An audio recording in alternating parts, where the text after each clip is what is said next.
Give me your anger, Snake! Let it boil to the surface! Let your fury flow freely! Anger begets anger! Come on! Show me your rage!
Something's coming!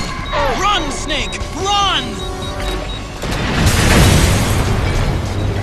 Calm down! Calm down!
anger building up inside, eating away at me.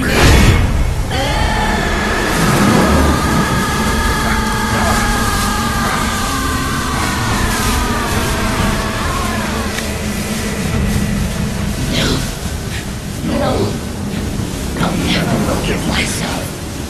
I don't want to be angry. I don't need anger. I'm not angry.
me out of this cage.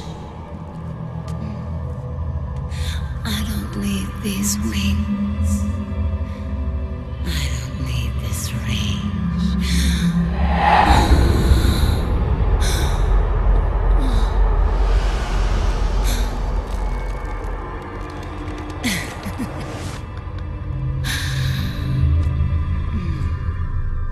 Calm. Let your anger flow.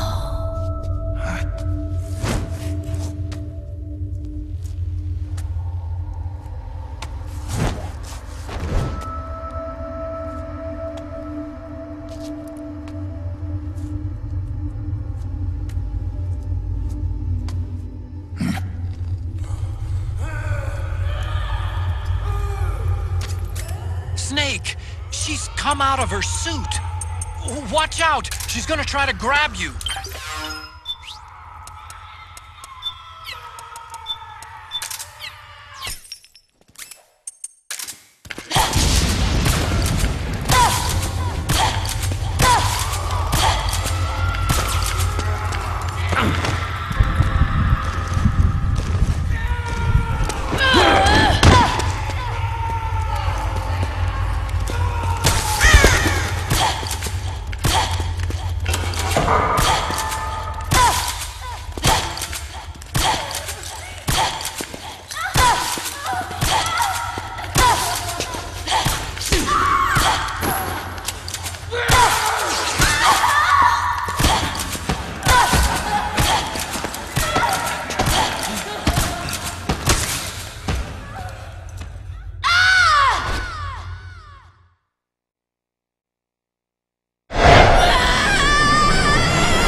Way to bring that bird down, Snake. Drabbin'. And you got yourself a souvenir, too. A grenade launcher. Nice. That's a real user-friendly weapon. Not much use to me without an ID, though. I'll launder this one free of charge. What's the catch? Only that you give it to me when you're done with it. A weapon with that many decades of rage stored up inside it? Now that's a collector's item. How old was she? I'd say about 20. But she had years of soldiers' rage hidden away in that youthful body of hers. Soldiers? Yeah, the soldiers of Ake. A place that hasn't seen peace in a long, long time. She was captured by one side or another, and kept caged up like an animal, along with God knows how many other kids. Anonymous violence. Exactly. It's unknown whether her captors were with the government or the rebels. In any case, they got their kicks by abusing these helpless little kids day after day after day. That constant barrage, that battlefield rage slowly built up inside their bodies, their minds. The kids tried to keep each other's spirits up, always clinging to the hope that someone would come to their rescue, barely surviving off of scraps of food. But those soldiers didn't stop. They called the kids parasites and shit-eating ravens. Beat them even harder. Then one morning, the soldiers just up and left. leaving the surviving kids to be eaten alive by the birds. Almost like one of those sky burials. One by one, their bodies were picked apart by ravens' beaks, until finally the flock came for her. But by some miracle, their beaks cut her bonds instead. And like that, she was liberated. In that instant, she was filled with an uncontrollable rage, and it smothered her soul. She ripped the ravens pecking at her to pieces, and then went after the soldiers. And when she finally caught up with them, she waited until nightfall like a hunter awaiting its prey. They say that when a raven cries, a man dies. And that's exactly what happened that night. Screeching and cawing, she killed every last living being in the camp. Both the soldiers and the civilians they'd enslaved. In her eyes, there was no longer a difference. The cruelty her friends had suffered, the pain and humiliation she'd endured. Hers was the distillation of the rage that decades of war had imparted on those soldiers. It was her strength. And her greatest weakness. You're something else, Snake. You managed to cleanse Raven of her rage. No, seriously. You're the seed of war. In fact, I'd say you might even be war itself. Draven. Maybe it's still too early to tell. You still got half the B&B Corps ahead of you. Keep your eye on the ball, pal.